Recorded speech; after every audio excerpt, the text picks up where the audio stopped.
Okay. You say no new laws, but there's going to be an ability to stop projects if they are breaching some of the conditions that have been set. This is a new power, isn't it? And also the threat to be able to fine businesses and even jail time. Is that not a new ability to have an impact on the sector where those companies are not doing what they should? Well, I haven't seen any draft laws around the Environment Protection Australia new bureaucracy the government is setting up. I've seen the references to these powers. I assume they are embedded in the existing legislation to be able to deal with applicants through enforcement and compliance mechanisms. But having said all of that, again, we were promised a wholesale reform of environmental law in this country. We don't have that. Today, the minister has embarrassingly stepped out to announce a new bureaucracy administering the laws that were in place for the last 20 years.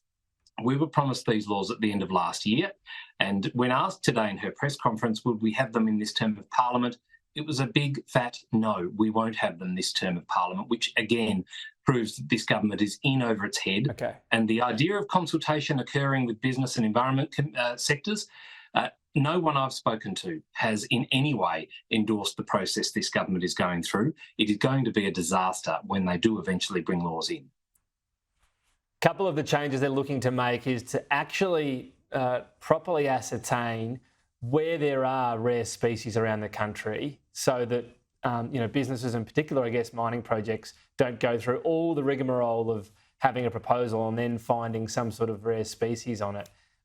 Would that be a good idea? Would that be a bit smarter rather than just, draw up the tenements, hope for the best approach we seem to have been doing?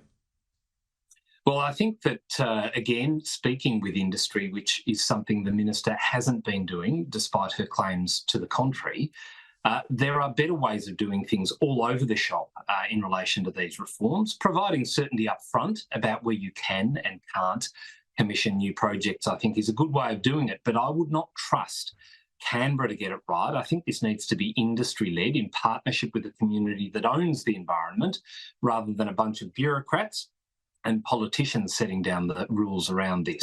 This is why consultation done properly would actually generate. Don't you need an independent authority to decide about rare species somewhere, rather than, what are you saying? Ask a mining company, hey, what do you think? Are there any rare species here? I'm not quite sure what you mean there, sorry.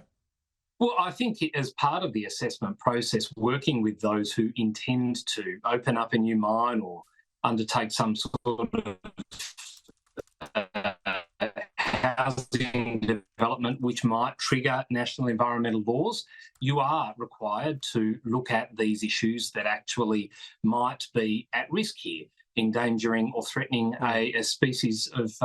I think working with industry rather than arbitrarily knocking something out on the basis of some bureaucratic decision in Canberra. I mean, when you're talking about trusting the industry, don't we go from recent history of Rio Tinto blasting this 46,000-year-old Aboriginal site to get iron ore? How trustworthy is the industry? Well, I'll tell you one thing. We can legislate to prevent all sorts of things from happening. We do rely on the business sector, industry, to do the right thing. That company did the wrong thing.